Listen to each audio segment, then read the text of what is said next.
بسم الله الرحمن الرحيم maanta waxaan joognaa beerta banaadir waxaan weydiin doonaa 4-5 qofood camal su'aalaha hasaawaha ama xiriirada ama waxyaabaha caynkaas oo kala qofku inaad u bandhigato oo laga aqbalo inaad yac lagu soo bandhigto keebad qaadan lahayd marka wuxuu ku jawaabaan arkayna shacabka Soomaaliyeed ee halkaas oo dalxiis tagay marka nala socda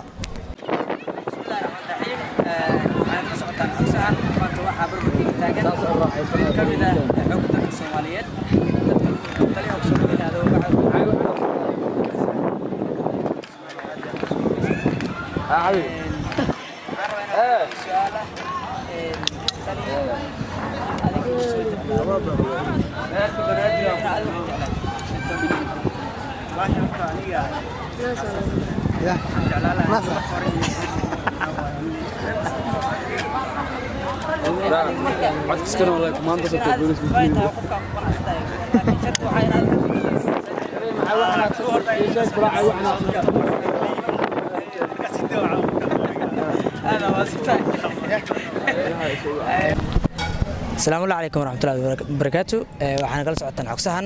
barbarkayga waxa tahay gabar Soomaaliyeed oo ay markii hore ku soo dhaweynayaan waadhawahay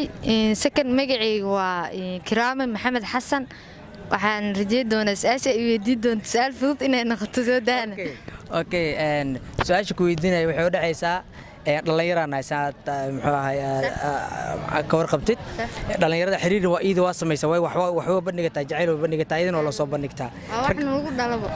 rag iyo dumar saa u nahay marka adiga qofka ku soo bandhigta ma qaadan lahayd mise kan adiga ay jeclaato keesha oo bandhigtada qaadan lahayd labadaas midkood ka qaadan lahayd aniga ahaan horta kiraaman ahaan hadaa ka hadlo in anil ii soo bandhigtaa jeclaa sababtan waxa waaye gabdhaha way isku xishood badan yihiin waa taqaaniin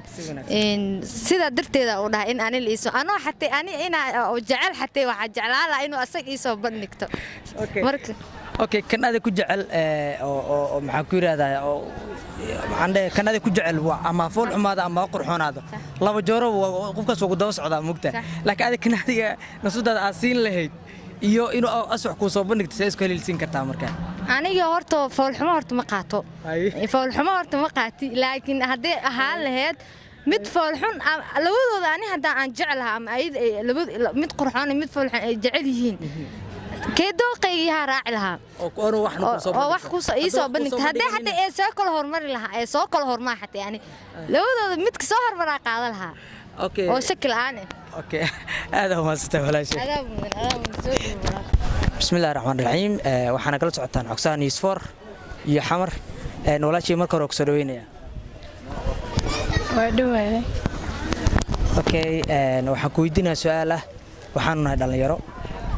xiriir waa sameeyaa waana la sameeyaa adiga keebaa jeclaan lahayd in adiga lagu soo bandhigto xiriirka lagu soo bandhigto iyo in adiga qof u bandhigtid tay jeclaan lahayd labadaas okay ani waxa jeclaa kiil ii soo bandhigto in badan waxa wanaagsan kiil igu soo bandhigto inaad qaaditid waayo adiga bandhigtid wax jirta ma ahan in lagu daadiyo mise lagu ciyaaraa okay marka adiga waxa marka aaminsan tahay in adiga yani lagu soo bandhigto qof walba ku soo bandhigto welcome adahim zarowine maya qofku wanaagsan oo si dhab ku jecel baan soo dhaweeyaan qofkan jeclaan ma soo sidee kul dareemi kartaa marka taas inay si fiican ku jeclaan sidee kul dareemi kartaa waa dareemi kartaa sababtoo ah qofkan hami igu raduu ka leeyahay waan fahmi kartaa wax kasto ujeedo kasto asi uu wato okay aad iyo aad u maasantahay laakiin magaca ku bilaabeen magacayni macali aadan allah okay ina macaada u maasantahay shukran bismillah inta wax ku dhaweynaa okay سؤال يقول سؤال كل هذا هاي waxaan sameeyo ma dadku weyn baa taa waxa jirto su'aal aan weydiinay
intaas ayaan ku soo gabagabeynaynaa barnaamijkii Haasawaha iyo haddii lagu soo bandhigto iyo haddaa bandhigato kee qaadan lahayd aad iyo aad u mahadsantihiin intaa kulanti daba sidaas iyo nabadgelyo. Assalaamu calaykum waraxmatullaahi wabarakaatuh.